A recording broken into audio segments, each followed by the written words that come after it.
Les damos la cordial bienvenida a este espacio de reflexión. 14 de diciembre. Del Evangelio según San Lucas. En aquel tiempo Juan envió a 2 de sus discípulos a preguntar a Jesús: ¿Eres tú el que ha de venir o tenemos que esperar a otro? Cuando llegaron a donde estaba Jesús, le dijeron: Juan el Bautista nos ha mandado a preguntarte si eres tú el que ha de venir o tenemos que esperar a otro. En aquel momento Jesús curó a muchos de varias enfermedades y dolencias y de espíritus malignos, y a muchos ciegos les concedió la vista. Después contestó a los enviados: vayan a contarle a Juan lo que han visto y oído. Los ciegos ven, los cojos andan, los leprosos quedan limpios, los sordos oyen, los muertos resucitan, y a los pobres se les anuncia el Evangelio. Dichosos el que no se escandalice de mí. Palabra del Señor. Gloria a ti, Señor Jesús. Dios es el único Señor de la creación y de la historia humana. Escenarios, ambos que nos dan salvación, que se derrama como rocío y hace germinar en la tierra la justicia. En Cristo se cumplió la plenitud, esta nueva era de la espléndida bendición de lo alto que el profeta Isaías entrevé en la primera lectura. El Evangelio que compartimos hoy contiene 2 secciones. La primera, la pregunta de Juan el Bautista a Jesús sobre su mesianidad, y la segunda, la autodefinición de Cristo por sus obras, que son signo elocuente de su dignidad mesiánica.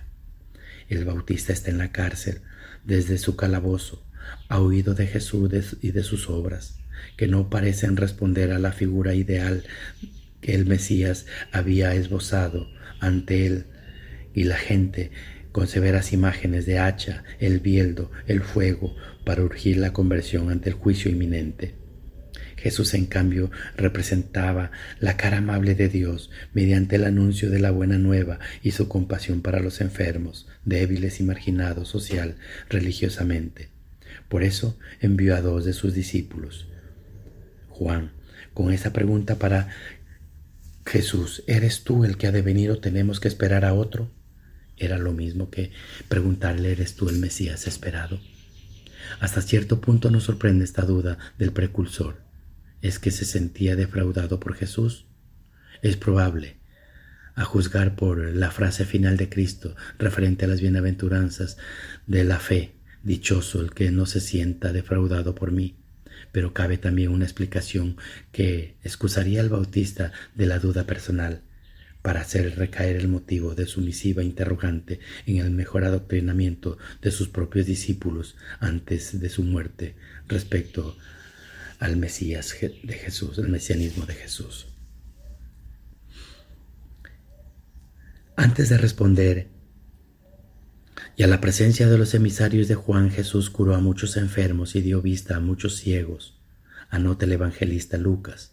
Ya estaba respondida la pregunta de Juan, por eso concluye Jesús remitiéndose a uno del profeta mesiánico de Isaías: vayan a anunciar a Juan lo que han visto y oído. Los ciegos ven, los inválidos andan, los leprosos quedan limpios, los sordos oyen, los muertos resucitan, y a los pobres se les anuncia la buena noticia. Al destacar Jesús estos signos mesiánicos, los milagros, está diciendo indirectamente que el reino de Dios ha llegado en su persona al mundo de los hombres. Puede estar seguro el Bautista, y nosotros con él. Jesús es el Mesías esperado, pero con su actuación no respondía a la común expectativa mesiánica de los judíos, tenida de triunfalismo y de poder temporal. Añade Jesús: y dichoso el que no se sienta defraudado por mí. Afirma el texto original en griego porque es entendido qué clase de Mesías es Jesús: el que vino a servir, el amigo de los pobres e indeseables, el de los pecadores y marginados de la salvación.